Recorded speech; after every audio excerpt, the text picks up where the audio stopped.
প্রিয় দর্শক, আসসালামু আলাইকুম। আমরা এখন রাজনৈতিক একটা দোদুল্যমান পরিস্থিতি আছি। রাজনীতিবিদদের মধ্যে কেউ আজকে হয়তো বলছেন যে আমরা নির্বাচন চাই, আবার কাল বলছেন এখন নির্বাচনের পরিবেশ নাই, আজ বলছেন একটা গণতান্ত্রিক সরকার প্রতিষ্ঠা করা দরকার, কালকে আবার বলছেন পিআর না হলে আমরা নির্বাচন করব না। এই যে দোদুল্যমান পরিস্থিতি, এটা আমাদের জন্য একটা ফ্যাসিস্ট সরকারের পরে পরে একটি গণতান্ত্রিক উত্তরণের জন্য খুবই দুর্ভাগ্যজনক। আমার ব্যক্তিগতভাবে মাঝে মাঝে মনে হয় যে এই দেশের মানুষগুলি যারা রাজনীতি করে তারা কি দেশকে ভালোবাসে? যদি দেশকেই ভালোবাসি, তাহলে আমরা কেন এই পদ্ধতি নিয়ে, সংস্কার নিয়ে আমরা এত কথা বলছি? একটা অন্তর্বর্তীকালীন সরকার একটা গণঅভ্যুত্থানের পরে সবার সম্মতি নিয়ে এসেছেন। আমরা সবাই জানি, যারা রাজনীতি করি, যারা রাজনীতি করি না, যাদের ন্যূনতম শিক্ষা আছে, রাজনীতি নিয়ে যারা শুনেন পড়েন, তারা নিশ্চয়ই বুঝেন যে অন্তর্বর্তীকালীন সবসময় একটু দুর্বল হয়। কারণ রাজনৈতিক দলের যে একটা সরকারের মধ্যে একটা যে সেট থাকে, সেটা রাজনীতির অরাজনৈতিক কোন সরকারের কখনো থাকে না। তারপরে হচ্ছে এখানে যে এখন আমাদের দেশের সরকার প্রধান আছেন ডক্টর মোহাম্মদ ইউনূস, উনি সব সময় বিভিন্ন কাজে, বিভিন্ন ব্যবসা নিয়ে, সোশ্যাল বিজনেস নিয়ে উনি সব সময় দেশের বাইরেই থাকতেন। আমরা ওনার মন্ত্রী পরিষদ গঠন নিয়ে, উপদেষ্টা পরিষদ গঠন নিয়ে আমরা দেখেছি যে উনি আসলে দেশের লোকজনকেও খুব কম চিনেন, যার জন্য ওনার আশেপাশে যাদের উপরে ওনার বিশ্বস্ততা ছিল তাদেরকে এনে উনি উপদেষ্টা বানিয়েছেন। আমি বলবো না যে তারা অসৎ কেউ, তারা হয়তো রাজনৈতিকভাবে বা সরকার পরিচালনার জন্য পরিপক্ক না বা অভিজ্ঞতা সম্পন্ন নয়।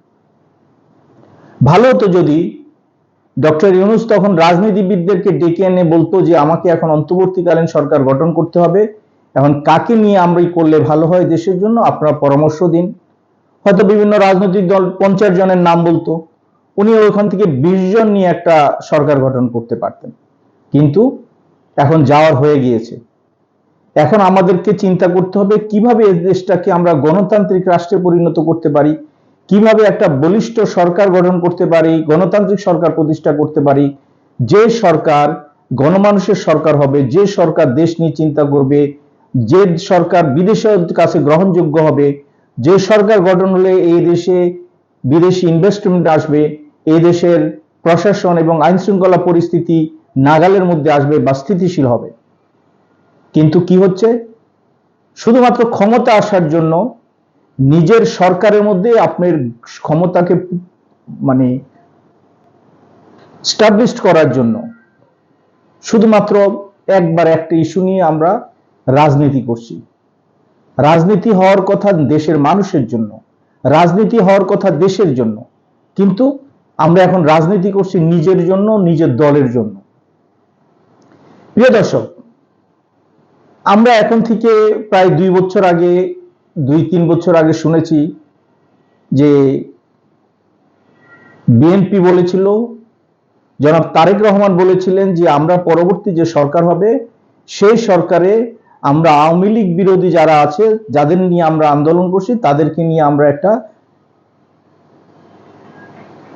জনগণের সরকার প্রতিষ্ঠিত করব, যে সরকারে সকল দলের সম্পৃক্ততা থাকবে।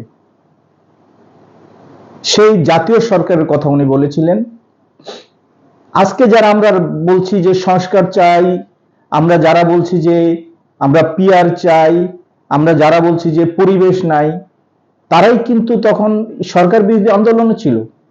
তার মানে হচ্ছে তারেক দিয়ে তাদেরকে নিয়ে জাতীয় সরকার করতে চেয়েছিলেন।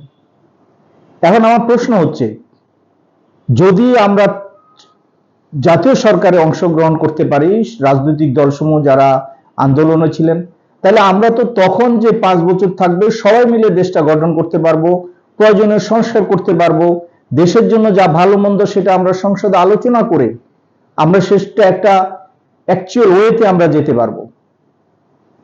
কিন্তু আমরা তা করছি না।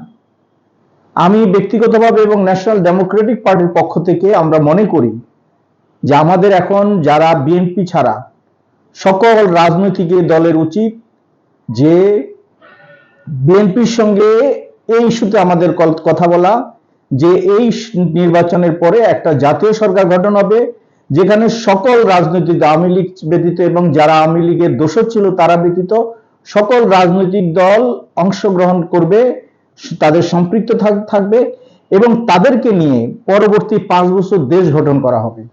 দেশের যেখানে সংস্কার লাগে সংস্কার করব, যেখানে পরিবর্তন করার লাগবে পরিবর্তন করব, যেখানে আইন করতে হয় আইন করব।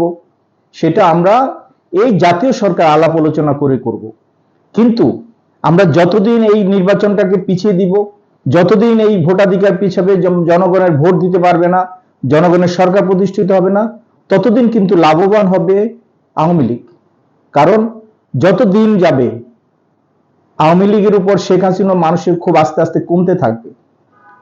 আরো কমার একটা কারণ হচ্ছে, যতক্ষণ পর্যন্ত একটা গণতান্ত্রিক সরকার প্রতিষ্ঠিত না হবে, যতদিন পর্যন্ত এই সরকার স্টেবল না হবে, ততদিন পর্যন্ত মানুষ বুঝতে পারবে না যে আমরা শেখ হাসিনাকে তাড়িয়ে কি লাভ করেছি।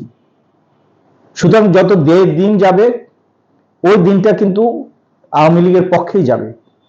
এখন আমি বলতে পারবো না কেউ আওয়ামী লীগের পক্ষে এখন রোল রাখছেন কিনা এখনকার রাজনীতিতে, যারা এখন নির্বাচন চাচ্ছেন না বা নির্বাচন পিছিয়ে দিতে চাচ্ছেন। আমি মনে করি এই সরকার সর্বজন শ্রদ্ধেয় ডক্টর মোহাম্মদ ইউনূস উনি বেশি দিন থাকতে চান না, কিন্তু উনাকে যাওয়ারও একটা ভালো পরিস্থিতি করে দিতে হবে। কারণ ও যদি সুন্দর একটা ওয়ে আউট না পায়, উনি তো আর শেখ হাসিনার মতো পালিয়ে যেতে পারবেন না। উনাকে একটা গণতন্ত্র প্রতিষ্ঠা করে এদেশ থেকে যেতে হবে।